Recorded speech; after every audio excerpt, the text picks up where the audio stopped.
നമസ്കാരം. 2 ചോദ്യങ്ങളാണ് ആദ്യം. ഒന്ന്, കവിത എന്ന സാഹിത്യ രൂപത്തെ അപമാനിക്കാൻ പാടുണ്ടോ? 2, മുഖസ്തുതിയെ കവിതയായി പരിഗണിക്കാം. ഉറപ്പായും ഉത്തരങ്ങൾ പലതായിരിക്കും. മുഖ്യമന്ത്രി പിണറായി വിജയനെ കുറിച്ചുള്ള വാഴ്ത്തുപാട്ടാണ് വിഷയം. ഈ മുഖസ്തുതി അത്ര വലിയ കുറ്റമൊന്നുമല്ല. അത് രാജാക്കന്മാരുടെ കാലം തൊട്ടേ ഉള്ളതാണ്. മന്നവേന്ദ്ര വിളങ്ങുന്നു ചന്ദ്രനെ പോലെ നിൻമുഖമെന്ന് കവി പാടിയപ്പോൾ രാജാവിന്റെ മുഖം ചന്ദ്രനെ പോലെയാണെന്ന് പ്രജകൾക്ക് മുഴുവൻ തോന്നിയിരുന്നു. എന്നാൽ ഇവിടുത്തെ പ്രശ്നം എഴുതിയ ആളിനും പാട്ടുകാർക്കും മാത്രമാണ് മുഖ്യമന്ത്രിയെ കുറിച്ച് ഇങ്ങനെയൊക്കെ തോന്നുന്നുള്ളൂ എന്നതാണ്. ഈ കിടന്നു മുള്ളുന്ന കുഞ്ഞുങ്ങളൊക്കെ എന്തായിരിക്കും വിചാരിക്കുന്നത്? തങ്ങൾ മൂത്രമൊഴിച്ചത് ടോയ്ലറ്റിലോ ശരിയായ സ്ഥലത്ത് ഒക്കെ ആണെന്നായിരിക്കില്ലേ?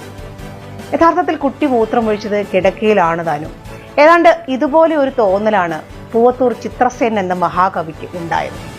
പിണറായി വിജയൻ ചെമ്പടയ്ക്ക് കാവലാണെന്നത് ഓക്കെ, കൈവിളക്കുമായി ജ്വലിച്ചു നിന്നു എന്നും ജീവനുള്ള നാൾ വരെ നാട്ടുകാർക്കൊക്കെ സുരക്ഷിതത്വം നൽകുന്നു എന്നുമൊക്കെ തോന്നിയത് ഈ മഹാകവിക്ക് മാത്രമാണ്. പ്രജകൾക്ക് ആർക്കും അങ്ങനെയൊന്നും തോന്നിയിട്ടേയില്ല. ദ്വയാർത്ഥ പ്രയോഗത്തിനെതിരെ കേസെടുക്കുന്ന കാലമാണല്ലോ ഇത്. കവി ചിത്രസേനൻ ദ്വയാർത്ഥ പ്രയോഗത്തിലൂടെ മുഖ്യമന്ത്രിയെ കുറിച്ച് ഇല്ലാത്തത് പറഞ്ഞതിന് കേരള പോലീസ് കേസെടുക്കേണ്ടതല്ലേ? ദ്വയാർത്ഥ പ്രയോഗത്തിന് ബോച്ചയ്ക്കെതിരെ കേസെടുത്ത പോലീസ് ഇയാൾക്കുമെതിരെ കേസെടുക്കണം.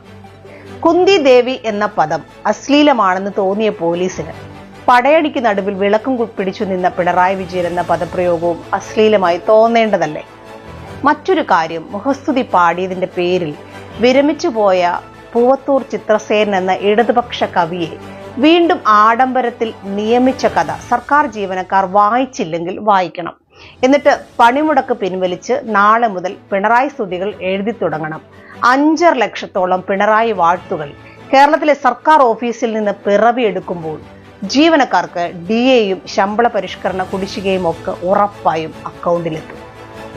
വ്യക്തിപൂജയൊന്നും കക്ഷിക്ക് അത്ര ഇഷ്ടമല്ലെങ്കിലും വാഴ്ത്തുപാട്ട് ഇഷ്ടമാണല്ലോ. ലോക തോൽവിയാണെങ്കിലും വിജയൻ എന്ന് വിളിക്കുന്ന നമ്മുടെ മുഖ്യമന്ത്രി അത് കേട്ട് പുളകിതനാകട്ടെ. MT പോയതിന്റെ പിന്നാലെ ആ വിടവിലൂടെ എത്തിയ മഹാകവി ചിത്രസേനന് വലിയ താമസമില്ലാതെ ഒരു സാഹിത്യ അക്കാദമി അവാർഡ് കൂടി നമുക്ക് പ്രതീക്ഷിക്കാം. ഇക്കഴിഞ്ഞ വർഷങ്ങളിലെ സാഹിത്യ പുരസ്കാരങ്ങളെല്ലാം കിട്ടിയത് സർക്കാരിന്റെ ഇമ്മാതിരി കുഴലൂത്തുകാർക്കായിരുന്നല്ലോ.